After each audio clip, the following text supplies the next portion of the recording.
Pleasure was mine as well. I mean, I owe this much to you, both you guys, you and Martin as well, that you guys have been through with me in this incredible journey till now.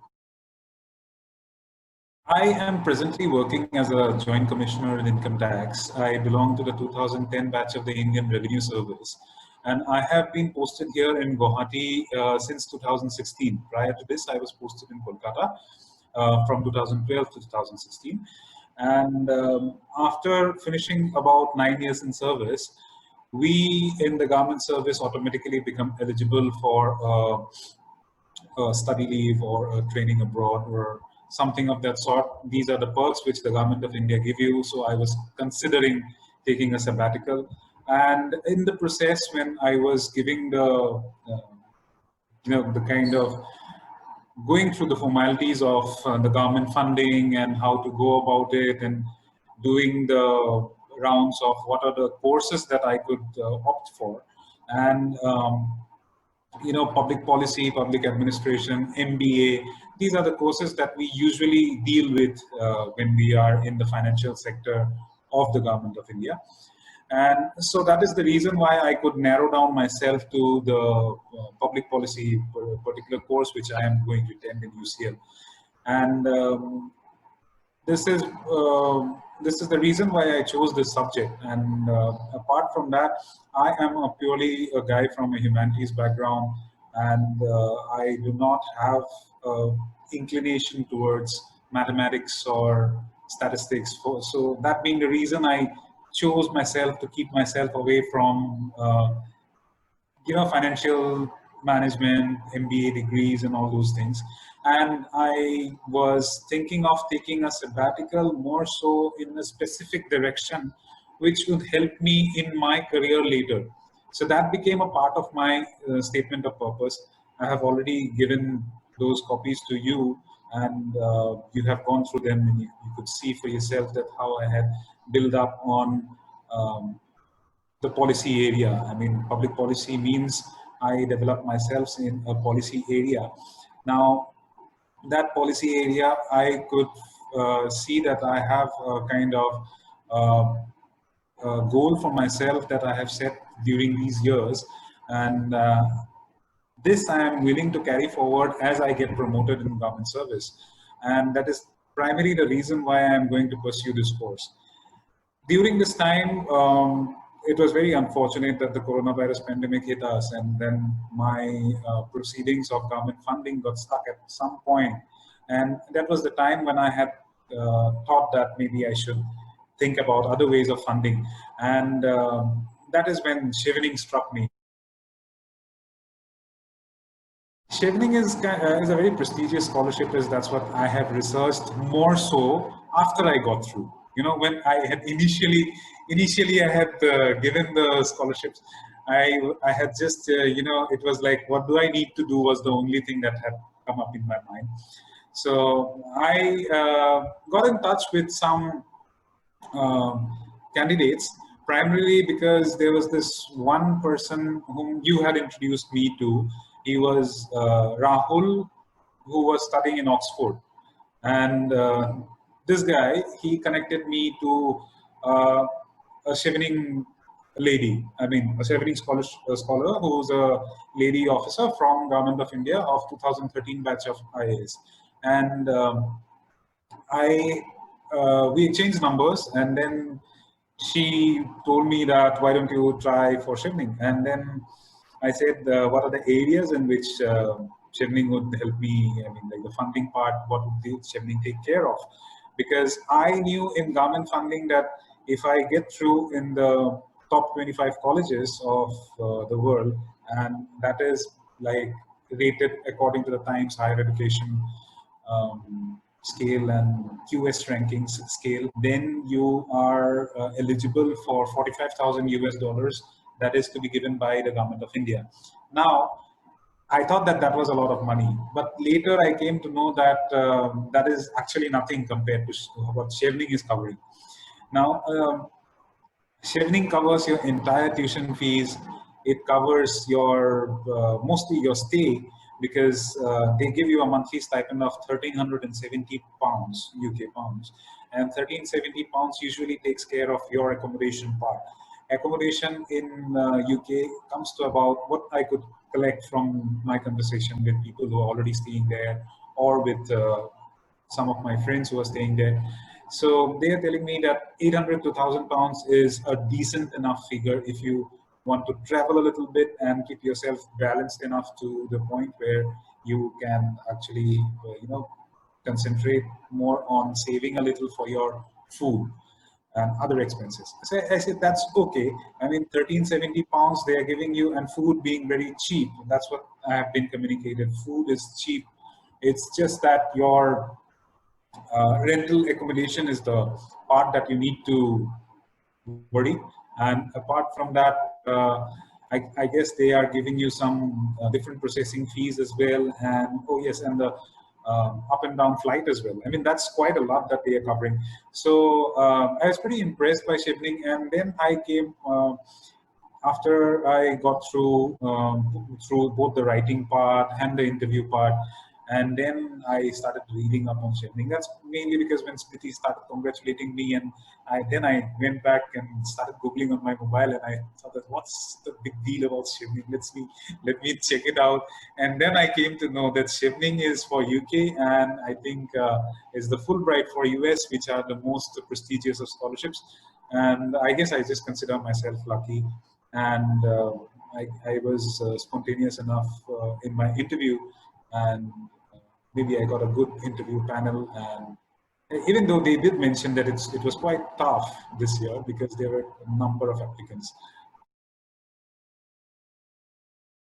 When I was choosing out on my public policy part, I was not so confident because initially I had this feeling that whatever I am writing, it was okay. There's a thumb rule that we cannot do plagiarism. We cannot copy from anyone. We cannot uh, pick up ideas or language from anyone per se.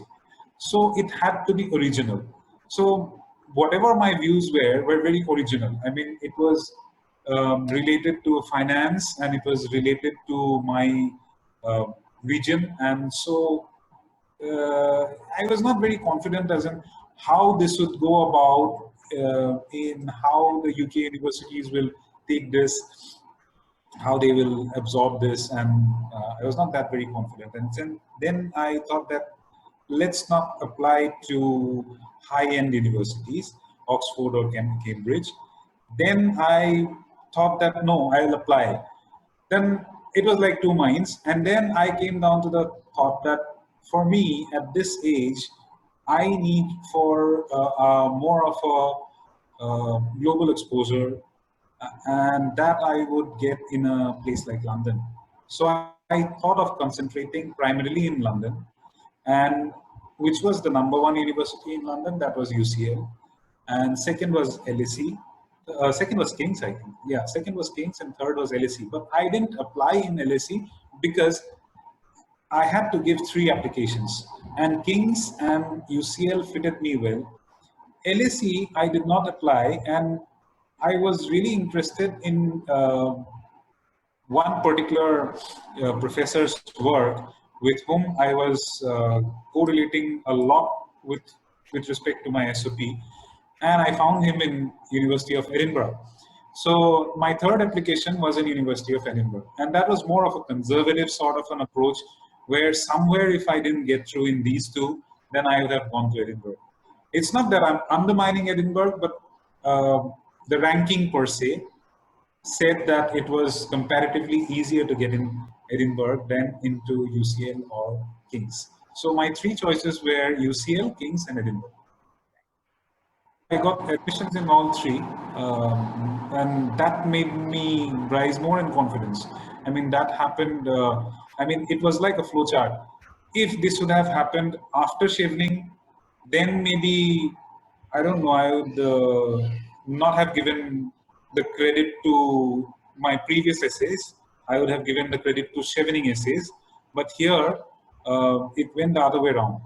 My SOPs in the universities where my basic framework on which I built up towards the Chevening essays.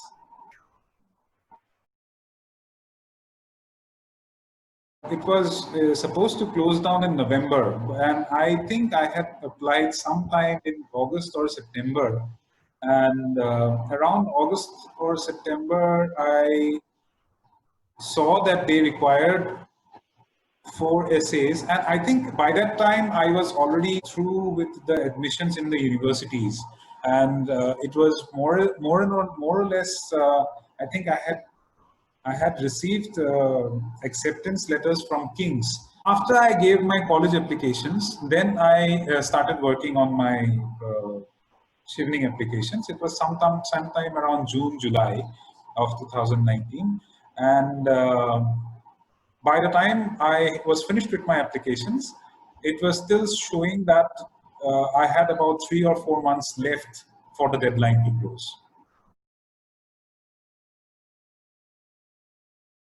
There actually is no difficulty and challenge in getting through a Chevening scholarship. If you have there once, they are looking for a person who is a leader, a person who can network well, and a person who is going to be a bridge between UK and India in any matter. I mean, like between universities, be it in government relations, but basically he has to be a person who can connect India and UK. He has to be a leader, and he has to be a person who would be participating in seminars and conferences and in events which are organized by Chevening. So if you can portray yourselves in your profile, in your essays, and in your interview, if you can send across this message that I am a leader, and I am a person who loves to speak, who loves to be social, and I can network well with a variety of people, whoever I meet. And if you can put across some views which says that India is doing something like this, be it in the education sector, be it in the government sector, or even in my college. If you are a young student who are still in college and you would say that, okay, India is doing something like this in my college, I would want to examine something of a similar nature in a UK university, and I would like to bring that learning back from there to my institution, to my country. It's all about connections between India and UK is what they are looking for. Professionally, I think I did have an advantage because I was already 9 years into service, and they look for people with some experience in service. But that was like they have written 2 years of work experience. Shipping has the requirement of 2 years of work experience. But I think 2 years of work experience is good enough. I mean, apart from the criteria, whatever they have put down, I think you should be very clear with what you have written in your statement of purpose. You should be confident enough to even reply back a comma in your statement of purpose if they ask you. Why did you put the comma over there, or why did you put the full stop over there? It should be like that. I mean, you should be very clear with your statement of purpose. And if they're asking you about leadership, you should give real life examples. It's not about theory. They don't want theory from you. They don't want theory from you. I'm speaking about the interview part. But writing, anyone can write. I mean, everyone can modify and think and write. I mean, even during writing also, you should give real life examples. They do not want made up stories or made up cliche sort of replies. They want real life examples. So a leadership example should be, if you ask me, I was recently involved in a flood rescue mission, so I was giving them step by step responses about how we in the finance department gave about a lot of impetus to the Chief Minister's Fund about flood rescue and all that stuff. It's like that. You have to give real life examples. That's the point what I am. It's not just work. It's about if you are involved there, what is your role? You have to be a leader. Okay, you should be at least commanding a team. And secondly, when you are involved in flood relief, it means what? You do not go about distributing materials. That is, you're not just a flood relief worker. You are networking with a number of different agencies, number of different persons, and you have to express that to them. That me being in the finance department and being in the revenue service, I had access to different police IPS guys, I had access to different IS guys. So these administration and police people, I could contact and get my relief work done on a faster level, at a greater pace. So this message went across to them that this guy networked well. There were many officers like me who are happy with their salary and sits at home. So they don't kind of go ahead and do things like this, and that's why their networking and leadership skills don't come out. That's also something that I read later. I mean, during my interview process, I started reading upon that Chevening brochure that was sent to me by the Chevening Secretariat itself, and I was going through it, and I found that I have stepped into elite category. So. Chevening people, I mean, the alumni on today's date are prime ministers and CEOs and presidents of different countries, and they are actually global leaders making a difference. I could find finance ministers of African countries and prime minister of Mongolia, prime minister of Colombia, Venezuela, and if you are a part of that alumni of that community, you are exchanging ideas, you are learning from them, you are able to kind of place your viewpoints which they would be learning and carrying it over to their country, which might not be applicable to my country but might be applicable to their country.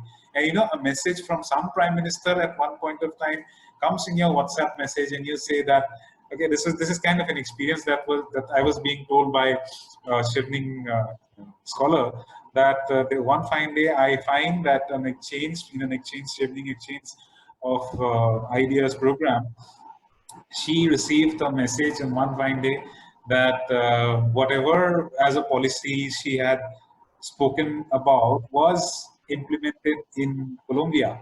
And it's not applicable in India, but it was kind of a dedication made to this particular officer that her idea was carried over and implemented in a different country.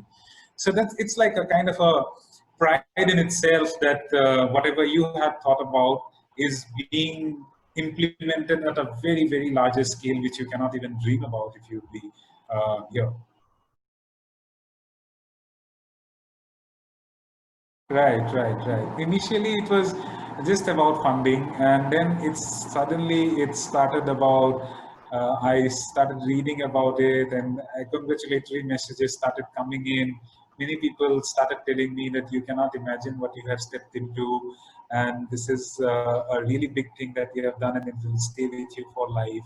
You have not yet, I mean, realized the importance of it, because you're sitting down on it right now. Once you go over and get into the Chevening community, then you will start seeing that the kind of people that you'll be interacting with and how big they are already are, or they are going to become in days to come.